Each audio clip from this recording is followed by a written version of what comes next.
Chapter-3. Kirsten.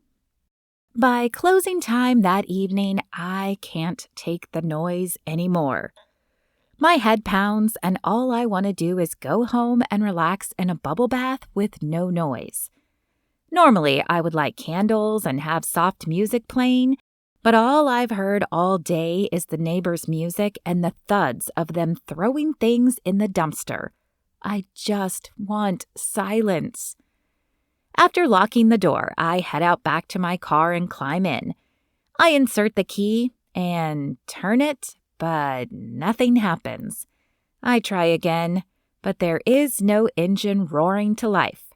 There is nothing but a click. Great. My battery is dead. "You need a jump?" I look up to see the man from next door. His tank top is molded to his chest, showing off his washboard abs and strong arms. His shoulders have this amazing arc to them that makes me want to run my hands across them. I do need a jump, but do I let him help me? As if sensing my hesitation, he holds out his hand. "I think we got off on the wrong foot. I'm Tristan Dixon." The wrong foot? I think you've been deliberately trying to annoy me. A smirk pulls at the corner of his lips, and he shrugs. "Guilty, but you did start it." I'm about to argue with him, but he is right. I could have been nicer when I asked him to hold down the noise yesterday. I step out of the car and hold out my hand. "Okay, you might be correct. So I agree to a new start. I'm Kirsten." As he shakes my hand, I feel electricity shoot up my arm. Oh no, was Molly right? Was my agitation really attraction? "All right, Kirsten, let's see if we can get your car started." He walks to a large blue Chevy truck and opens the driver's door, returning with a portable starter. I should definitely get myself one of those. He folds himself into my driver's seat and plugs it in. A hum fills the air as it turns on. "It's going to take a few minutes," he says, as he steps out of the car and leans against it. His air is carefree as he folds his arms and regards me. "Oh, well, okay. Why don't you tell me a little about yourself?"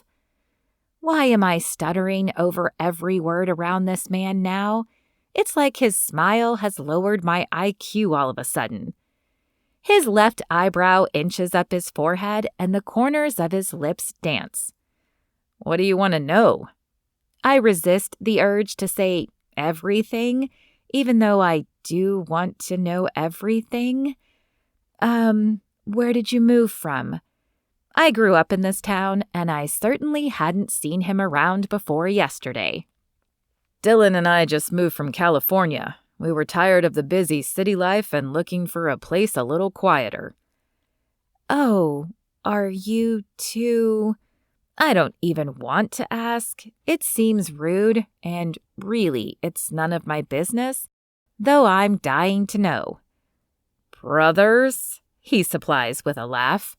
"Yeah, we are." Heat crawls up my face and I look down at the ground. Brothers, of course. Had I paid much attention to the other guy, I probably would have seen some facial features in common. But Tristan has consumed my focus since yesterday.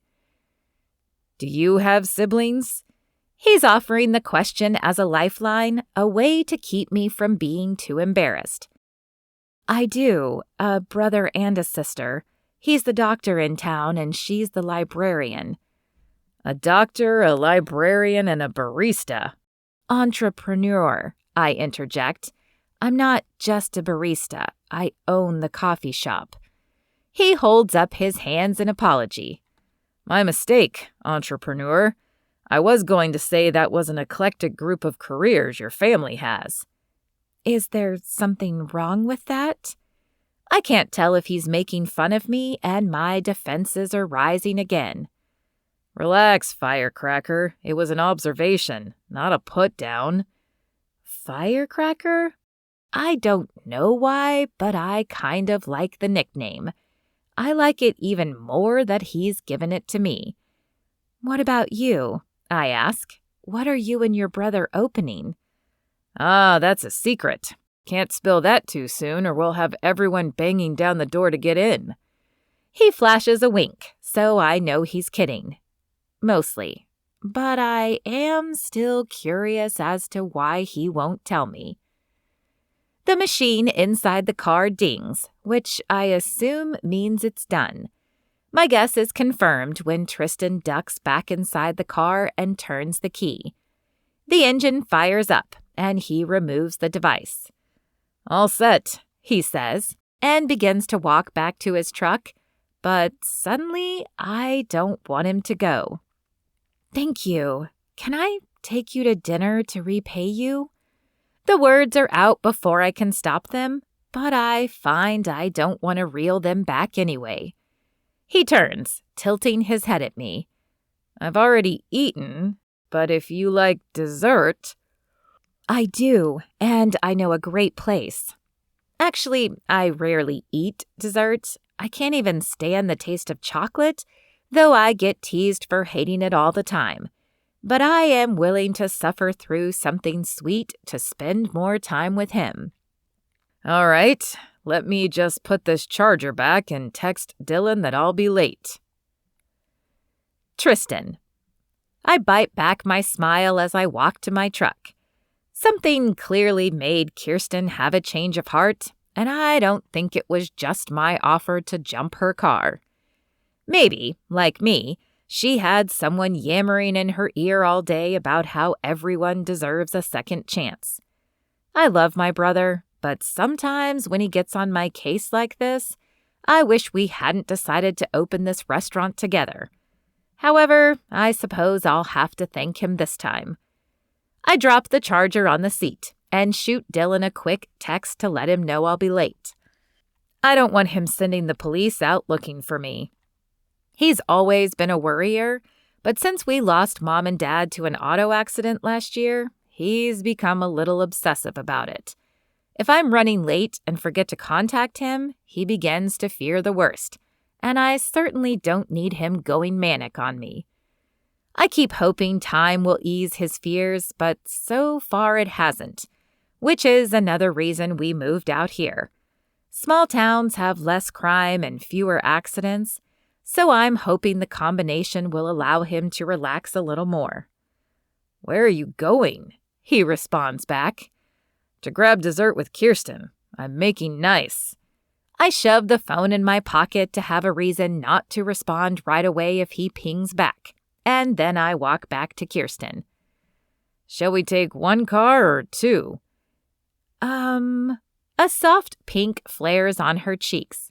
She's even cuter when she's embarrassed. I guess we can take one. Shall we take mine to let the battery run some? Her car is small and a little uncomfortable for my long frame, but she does make sense. So I nod and scrunch down in her passenger seat. Even with the seat all the way back, my knees almost touch the dashboard. So, where is this amazing place? I ask, and place my hands on my thighs. They aren't comfortable there either, but I'm not sure where else to put them. Just down the street. I suppose we could have walked, actually, she says, as she backs the car up. It's such a small town that nearly everything you need is here on the main drag. The main drag. I smirk a little at that.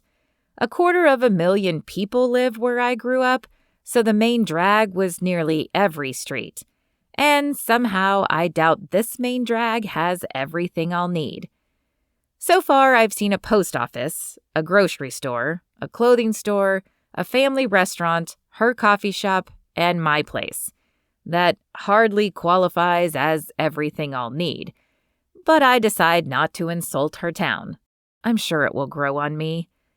Here we are, she says, as she pulls into a parking space in front of a small cupcake shop. Sandwiched between the clothing store and the post office It's so small I hadn't even noticed it the last few days I've driven by. A cupcake stenciled and the words Miss Moffat's Cupcakes on the glass door are the only signs that this shop isn't part of the store on either side of it. Does this place even have seating? I don't mean for the words to sound snarky, but I can't imagine more than 1 or 2 tables fitting in this place. Her head snaps in my direction, and I see the spark in her eyes again. But instead of lashing out at me, she laughs. It's a high-pitched laugh that reminds me somehow of bells. Yes, it has seating. Not much, but enough. Now, come on. I follow her lead and climb out of the car. When she opens the door, my jaw literally drops. Like some kind of special effect, the interior of the place is much larger than it appears from the outside. Not huge, mind you, but big enough for several tables, a counter, and a small couch. Well, hey, Kirsten, I haven't seen you in here in ages. The woman behind the counter appears about Kirsten's age, with long dark hair pulled back in a ponytail, and a pretty face that sports a little too much makeup for my taste.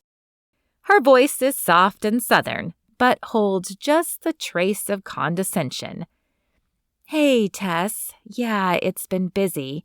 Molly and I just opened Perk Up the other day, and we've had a steady stream of customers keeping our hands full. I glance at Kirsten out of the corner of my eye. There have been customers, but not what I'd call a steady stream. And I wonder what the beef is between these two. Her smile is about as real as fool's gold, and there's a sticky sweetness in her voice that doesn't usually reside there. The tension is definitely palpable. Well, isn't that sweet? Who's your friend? Suddenly, her eyes are on me, and the way they travel up my body makes me wish I had long sleeves on. This is Tristan. He and his brother just moved here and are renovating the space next to mine. Kirsten's voice has taken on a stiff edge, and she steps closer to me as if telling Tess to back off. Tess's eyes flick between us as if she's trying to decide if we're together. I barely know Kirsten, but I already don't like Tess. So I put my arm around Kirsten and pull her to me. Yep, Kirsten and I had a great day and thought we'd celebrate our first date with a little dessert. Tess's lips pull into a tight line, and her southern charm slips for just a second, before a wide beauty pageant smile covers her face. Well, any friend of Kirsten's is a friend of mine. What's your fancy for tonight? I glance at Kirsten, ready to allow her to choose, but she motions me forward. You're the one who's new here. You decide, she says. I drop my arm from her shoulder, surprised to find I missed the sensation, and then step forward. Dozens of tiny cupcakes fill the glass counter, but they all look as pretentious as Tess seems. I don't even like desserts, but I hadn't wanted Kirsten to think I was turning her invitation down just because I'd already had dinner. Now I'm wishing I'd suggested a walk or something instead, though. I point to the least decorated cupcake, and Tess takes it out. Will this be for here? She asks, and lifts her eyebrow at me. Actually, I think we'll take it to go, I say, and reach for my wallet. The thought of sitting in this place with Tess's eyes on me holds no appeal. The first one's on the house, she says, in a voice oozing with honey, and then she grabs a card and tucks it in the side of the box. I'll just leave you my card so you can call me when you need a new fix. She glances at Kirsten as she says the words, and I don't miss her double meaning. But I have no intention of calling her ever. I've known too many women like her in California. Why did you take me here?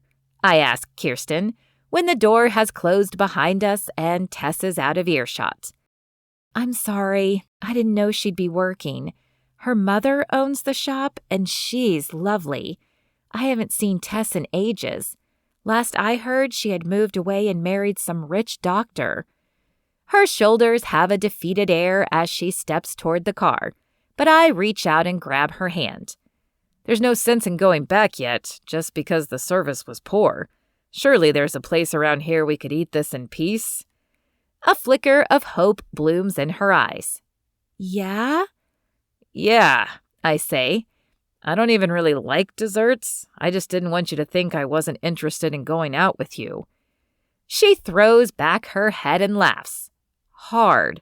So hard that a tear trickles out of the corner of her eye. Though unexpected, it forces a smile to my face as well. What? I don't like desserts either, she says, wiping away the wetness. I only agreed because I didn't want you to leave. A wide smile crosses my face and I squeeze her hand. Well, it seems, Firecracker, that we have more in common than we thought. Her laugh quiets and she turns big eyes at me. The kind of eyes that suck you in, that steal your soul, that quiet your fears. I can see that she wants me to kiss her, and I am only too happy to oblige. I place the cupcake box on the hood of her car, and then place that hand on her cheek. She leans into it, just slightly, but I can feel it. Her cheek is as soft as I expected, like the petal of a rose. Her breath catches as I lean closer, and I can sense her body reaching out to mine, begging me to touch her lips. I stop, just inches from her parted lips. Her closed eyes flutter, and the vein in her neck pulses. My heart speeds up to match her rhythm, and when I finally touch her lips, sparks fly between us. I called her Firecracker because of her feisty personality, but I swear I can hear explosions as the kiss deepens. I haven't felt sensations like this in years, and I realize I am in trouble. This girl could steal my heart without even trying. The question is, what would she do with it?